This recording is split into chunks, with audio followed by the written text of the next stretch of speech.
Les comento, esto es el porqué de que nosotros no podamos dormir y tengamos una noche realmente pesada, algo poco creíble, y sinceramente si no fuera por este video nadie nos creería. Escuchen ustedes.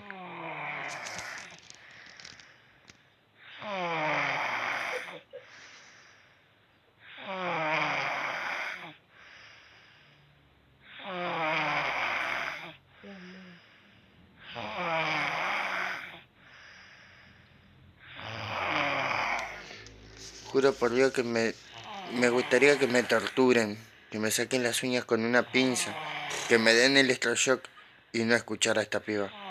No nos deja dormir, es la 1 de la madrugada. Y escuchen ustedes con sus propios medios.